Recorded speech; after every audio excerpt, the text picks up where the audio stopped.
l'idée des musées, des métiers des musées ou du musée, c'était de se dire aussi, c'est intéressant, dans les Côtes d'Armor, nous avons 3 musées labellisés, musées de France. On y reviendra sur cette question du label. Mais en tout cas, voilà, c'était de dire, invitons nos voisins et qu'on puisse, en un seul lieu, pouvoir parler de la multiplicité des métiers, puisque selon la typologie de l'institution, de l'équipement, eh bien, on a des métiers très différents. Ça dépend de la taille, ça dépend de la typologie des collections, voilà. Donc on va revenir de manière plus précise tout à l'heure dans le propos. Vous inquiétez pas, c'est la fermeture du musée, donc c'est le déclenchement des portes, voilà, qui viennent juste de se passer. Donc Nicolas Poulain, je suis chargé des collections ici, donc j'assiste Elisabeth Renaud sur cette tâche de la gestion des collections. Donc chargé des collections, on verra ce que ça recouvre après. Bonsoir, Frédéric Bonnor, je travaille pour les musées de Dinan.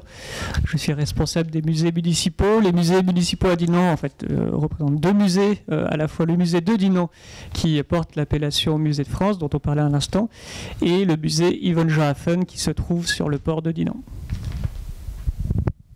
Bonsoir à tous. Donc moi c'est Christelle Rosé, je travaille au musée Mathurin-Muet à Lamballe, donc aussi un musée de France. Donc je suis chargée des collections et commissaire des expositions. Donc au sens plus large, je gère toutes les expositions, que ce soit externes ou au musée.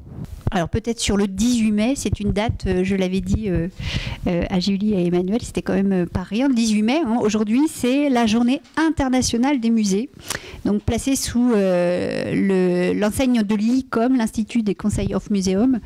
Donc on pourra y revenir. C'est une grande structuration qui date juste après-guerre pour de suite penser à la préservation des biens culturels dans les situations de conflit qu'on connaît encore aujourd'hui de manière contemporaine. Il y a cette structuration adossé à l'UNESCO qui permet, dans une force de frappe, que ce soit Bouclier Bleu ou vous avez peut-être vu sur nos collègues du Louvre qui ont été appelés pour aller en Syrie sur un territoire malheureusement malmené, à savoir Palmyre, la ville de Palmyre, donc où il y a des interventions. Donc l'ICOM, on pourra y revenir. Et en tout cas, sachez que c'est aujourd'hui la journée internationale des musées. Donc on est sous bonne égide, comme quoi ça tombe.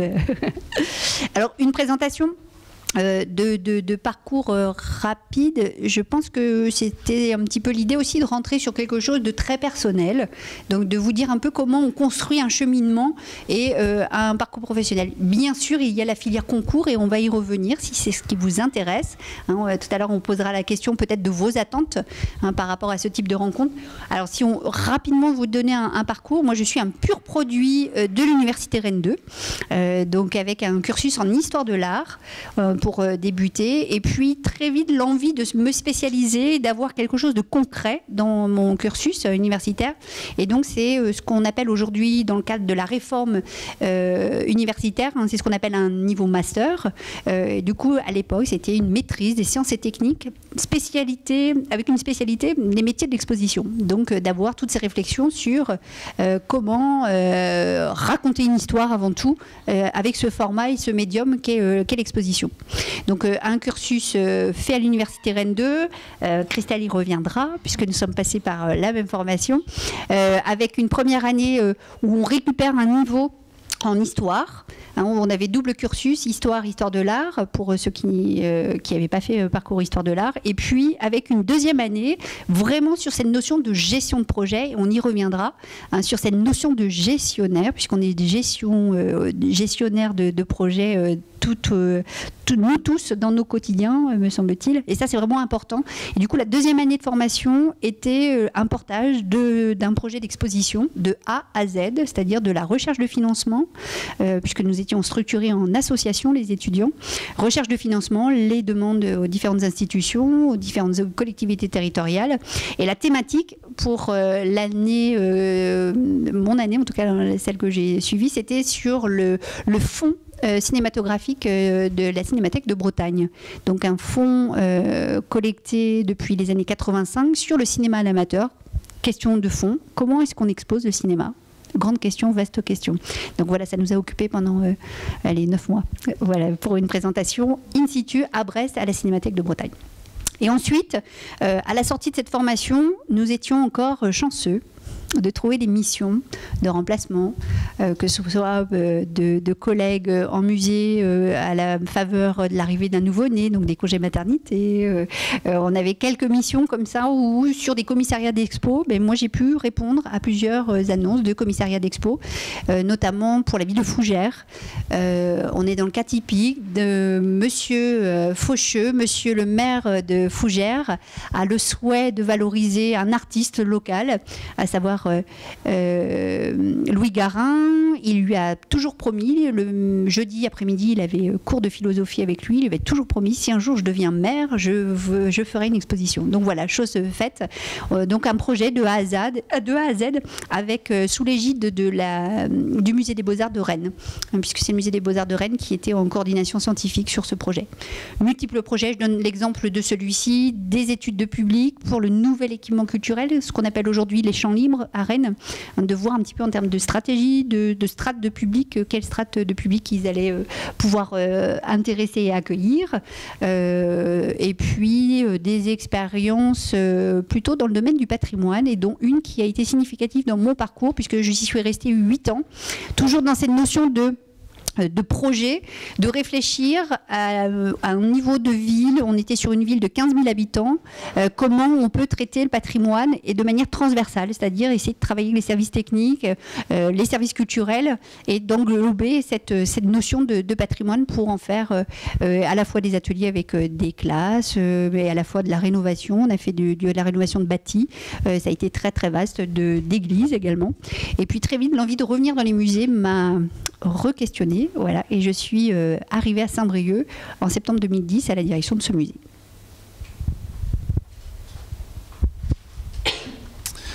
Dans la même idée sur les parcours personnels. Donc moi j'ai un parcours un petit peu plus sinueux, dans le sens où mon premier axe de formation, c'est une formation tout à fait scientifique, classique, jusqu'en Bac+2. Donc maths sup, maths spé, pour être clair. Et la question de la culture me taraude, et donc je rentre dans la culture plutôt par la porte de la culture scientifique et technique, donc plutôt ce qu'on peut nommer les CCSTI, donc où il n'y a pas la notion de collection directement.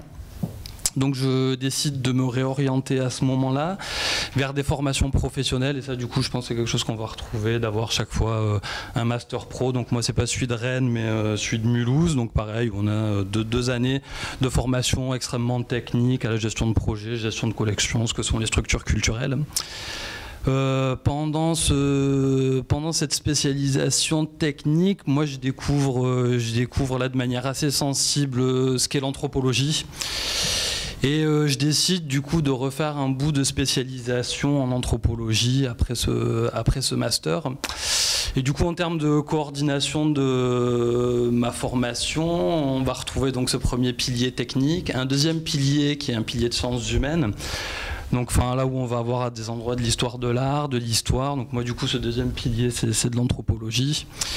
Et j'ai envie de dire sur les formations, du coup moi j'ai eu une mobilité professionnelle il y a pas longtemps, donc du coup j'ai reconstruit mon CV, voir comment je présentais mon parcours, comment j'ai donné une logique. Et c'est vrai que quand j'ai eu cette mobilité professionnelle, je me suis posé la question de finalement quelle était ma spécificité.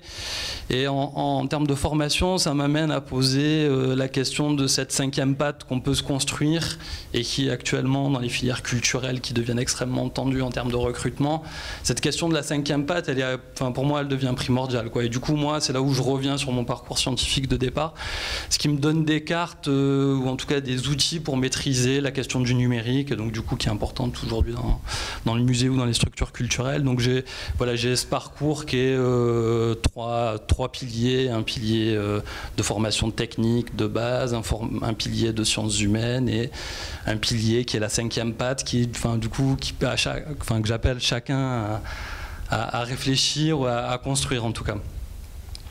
Donc voilà sur cette partie formation. Après de manière assez classique, alors en effet les temps étaient différents, on est rentré à peu près en même temps dans les circuits professionnels. Donc moi j'ai bénéficié à l'époque des emplois jeunes, donc j'ai eu un poste de chargé de collection assez similaire à celui que j'occupe maintenant.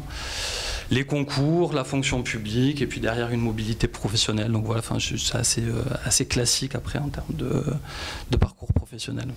Donc moi aussi, je suis passé par l'université de Rennes 2, diplômé en histoire de l'art médiéval. Donc j'ai une maîtrise d'histoire de l'art médiéval et ensuite j'ai fait le choix de me professionnaliser en optant pour un master de gestion locale du patrimoine culturel, un master professionnel. Donc c'était après la réforme LMDE. Un master qui est proposé par l'Université d'Orléans, qui traite à la fois des aspects patrimoniaux. Alors, on a fait de l'histoire de la restauration, on a eu un cours sur la conservation préventive pendant un semestre, mais également un master qui proposait des cours plutôt axés sur le droit public, la gestion, l'audit et également le marketing patrimonial. J'ai parachevé cette formation initiale par une série de stages, alors que j'ai réalisé en parallèle un stage. Alors, mes stages ont eu lieu dans des musées. Donc, même si le master pro dont je parlais à l'instant couvrait les différents champs patrimoniaux, à la fois le patrimoine bâti, mais aussi patrimoine mobilier. Donc j'ai fait le choix de m'orienter vers les musées. J'ai pu faire d'abord un stage au musée de l'ancienne abbaye de Landévennec, donc un petit musée qui se trouve dans le Finistère, sur la presqu'île de Crozon.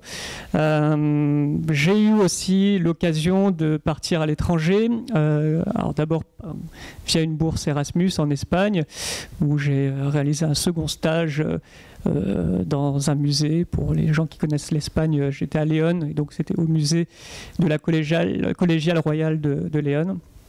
Et surtout, j'ai eu la chance de pouvoir partir au Royaume-Uni pendant 6 mois pour faire un stage dans un musée à Cardiff, au musée de la vie galloise, qui est un musée en plein air, une sorte d'écomusée, où j'ai appris beaucoup puisque disons que les musées britanniques ont quelques années d'avance sur nous, donc j'ai découvert des choses que nous mettons en pratique maintenant, par exemple dans les musées en France. Donc voilà pour mon parcours, l'aspect formation initiale. Je passe la parole à ma collègue. Bon, alors à mon tour. Donc, alors moi je suis aussi issue de l'université Rennes 2, décidément. Donc j'ai fait histoire de l'art, 2 ans aussi, comme Elisabeth, et puis ensuite la fameuse maîtrise de sciences et techniques, métier de l'exposition, option patrimoine, s'il te plaît. Donc qui consistait effectivement à une formation, comme l'a très bien expliqué Elisabeth, je peux revenir dessus. Donc moi j'étais à la promotion avant. C'était sur les grands ensembles en Bretagne, donc un grand sujet aussi. On a traité donc des 4 villes de Bretagne, Rennes, Brest, Lorient et je ne sais plus la 4e, et Saint-Malo. Voilà. Donc avec à l'issue, bien sûr, une exposition qui a été présentée à Lorient pendant quelques mois et un catalogue d'expositions aux éditions Apogée. Donc c'est aussi pour ça que moi j'ai fait ce choix aussi à ce moment-là, c'était parce que j'avais envie d'une formation plus professionnalisante, on va dire, quelque chose qui tende un petit peu vers la gestion de projet, etc. aussi, l'élaboration des expos et tout. Moi, c'était vraiment ça qui m'a intéressée. Aller au-delà du DUG, voilà, je ne voyais pas trop l'intérêt, je voulais quelque chose qui me fasse rentrer dans la vie professionnelle. Et c'était le cas, puisqu'on a vraiment travaillé avec des professionnels à ce moment-là. Beaucoup, hein, c'est vrai. Les professeurs même étaient des conservateurs de musées, donc on a vraiment appris beaucoup de choses grâce à eux. Et après cette maîtrise, j'ai fait beaucoup de vacations, justement au musée de Bretagne, notamment en inventaire informatisé des collections. J'ai fait des stages au musée des Beaux-Arts de Rennes aussi, où j'ai vraiment été disons que je me suis spécialisée à ce moment-là plus dans l'informatisation des collections, on en parlera, avec le logiciel Micromusée. À l'époque, c'était ça à Rennes, au musée de Bretagne. Et c'est un petit peu grâce à ça, finalement, que j'ai trouvé mon emploi à Lamballe, puisqu'il cherchait... en 1999, je suis rentrée à Lamballe, ça fait maintenant plus de 18 ans. Donc il cherchait à l'époque quelqu'un qui était vraiment, qui avait déjà manipulé ce logiciel et quelqu'un qui puisse informatiser l'ensemble des collections du musée. Donc j'ai été recrutée en emploi jeune à l'époque, donc 5 ans. Donc ça, c'est vrai que c'était pas mal pour rentrer. Et au bout de cet emploi jeune, ça s'est concrétisé en CDI. Donc je suis toujours au musée Mathieu Rameilleux. Mes missions ont évolué depuis, parce que moi je me consacre pas qu'à ça en fait. J'ai vite assisté le conservateur du musée aussi à l'élaboration des expositions, très très vite, étant donné que c'était ma formation première. Et puis aujourd'hui, je suis donc chargée des collections et commissaire principal des expositions. Donc mon poste a un petit peu évolué. Je ne me consacre pas qu'à l'informatisation des collections. Mais mon rôle est, j'ai vraiment une palette de missions très diverses et variées. Et c'est un peu ce que disait aussi Isabelle tout à l'heure, c'est qu'en fait, suivant la taille des musées, en fait, c'est plus c'est petit, j'ai envie de dire, et plus il faut être polyvalent, plus il faut toucher à tout. Et bon, moi, ça me plaît. Après, ça ne plaît pas à tout le monde. Dans les grands musées, c'est vrai qu'on attend plutôt des gens qui soient spécialisés dans un domaine ou un autre. Moi, je ne sais pas comment tu le ressens, mais moi, je ressens ça comme ça. Par contre, dans les tout petits musées, il faut faire un peu d'accueil, il faut faire des visites, il faut savoir servir du logiciel micromusée, il faut monter des expos, sans gestion de projet tout le temps. Bon, mais c'est enrichissant et c'est varié. Et bon, moi, en tout cas, c'est ça qui me plaît dans mon métier. Moi, c'est un conseil que je peux vous donner peut-être plus tard, c'est de passer les concours le plus rapidement possible, de ne pas attendre, ne pas attendre que moi je l'ai pu le faire, mais c'est parce que bon, même si j'ai pu avoir la chance de trouver ce poste en emploi jeune et d'avoir un CDI ensuite, je pense qu'aujourd'hui, sans ce concours, malheureusement, c'est un peu difficile. Déjà, vous pouvez le percevoir, il n'y a pas un parcours similaire. Au contraire, on voit bien que Nicolas a utilisé le terme de 5 pattes. Moi, je vais peut-être vous exprimer là quelque chose qui a été fondateur pour moi, c'est tout le parcours associatif.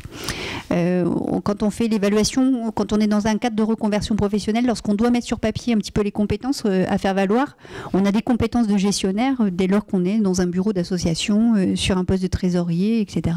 Et ça, c'est à multiplier par X puissance. Mais avant tout, c'est dans le questionnement qu'on peut avoir, de se dire, oui, dans la gestion d'un projet, je me situe à tel endroit, j'ai cette expérience dans un bureau associatif. Je peux peut-être creuser. Donc d'essayer de revoir un petit peu son CV aussi, avec tous les engagements qu'on peut avoir, que ce soit dans le domaine sportif ou culturel. Et pour moi, ça a été un double cursus quasi, de toujours multiplier des initiatives associatives. Et notamment en région Bretagne, on a lancé une association qui s'appelle Mémoire photographique en Bretagne, se questionner après le cinéma, se questionner sur la photographie, l'objet photographique. Et donc à quelques personnes, on a constitué une association pour essayer de valoriser les prémices de la photo par le biais d'expositions qu'on a pu réaliser au Champ Libre notamment. On a présenté une exposition sur la spécificité des plaques autochromes, les premières photos couleurs. Et ça a été vraiment un cheminement qui aujourd'hui nourrit toujours mon parcours, puisqu'on se rencontre, dans nos univers qui sont multiples, dans les différentes strates de métiers, de personnes qu'on peut rencontrer, notamment je pense à des conservateurs restaurateurs, un métier qu'on connaît peut-être moins, puisqu'on voit moins aussi. C'est la réalité de ces métiers. Pourtant, pour nous, c'est vraiment extrêmement complémentaire. Et donc, en restauration-conservation, je regarde Daniel qui fait partie des Amis du musée, notamment sur les fonds photos.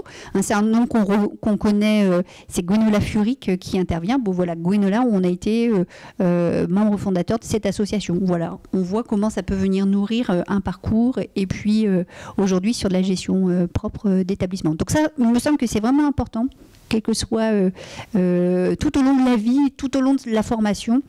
Et pour répondre à cette question de quelle est la formation, quelle est la voie royale, il n'y en a pas. Donc voilà, je crois qu'on va résumer. C'est vraiment quelque chose qui se construit. Et surtout, on a parlé à plusieurs reprises déjà de la réforme des enseignements universitaires.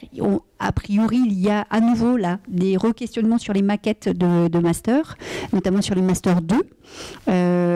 Donc ça, c'est vraiment auprès peut-être soit de la cité, soit auprès de l'université, des différents campus, pour aller creuser encore plus sur les maquettes des masters, ou alors en ligne. On peut trouver les informations pour essayer de rentrer. Mais donc, il y a vraiment un re-questionnement aujourd'hui. Et puis surtout, il y a pléthore de formations. Quand on est Dans nos générations, on avait, c'était en dizaines de formations. Aujourd'hui, nous en sommes à des milliers de formations dans nos domaines du champ du développement culturel, de la culture, de la médiation culturelle, liées plutôt aux collections. Mais là, je vous laisserai en parler sur les différents masters qui existent aussi, qu'on peut peut-être citer. Donc, si ça vous intéresse plus particulièrement, qu'on puisse peut-être pointer des masters qui innovent, qui mettent en place des compagnonnages. On voit là arriver des possibilités d'apprentissage dans les universités et des institutions culturelles qui sont en capacité d'accueillir des apprentis, notamment en muséographie. Ça, on pourra en rediscuter. Donc on voit bien que ça évolue. Donc ça demande toujours d'être en veille, et c'est peut-être dans les parcours que vous nous avez demandé, quelles étaient les qualités. Je crois que c'est vraiment ça. En fait, il faut être curieux, être toujours en veille de ce qui se passe, puisqu'on est dans un contexte mouvant, fluctuant. Si je reviens sur mon parcours et aujourd'hui le poste que j'occupe, je crois que pour résumer sur la gestion d'un musée, on retient collection, on l'a dit déjà, public et territoire. Et quand on parle de territoire au pluriel, on voit bien qu'on a des territoires qui sont mouvants, fluctuants, avec l'actualité notamment législative, puisque là on est vraiment avec les strates notamment de loi, vous l'avez entendu par voie de presse ou par radio, sur la loi NOTRe, qui a modifié complètement notre paysage d'un point de vue administratif au 1er janvier 2017, avec ici, pour la ville de Saint-Brieuc, une ville donc qui gère, nous sommes sous la tutelle de cette ville pour la gestion de ce musée, 46 000 habitants, faisant partie de l'agglomération qui est passée de 14 communes à 32 communes. Donc quand on parle de territoire au pluriel, on voit bien qu'il faut être toujours en veille. Et ça, c'est vraiment une des qualités, me semble-t-il, d'avoir cette curiosité pour tous les champs en fait, de nos missions.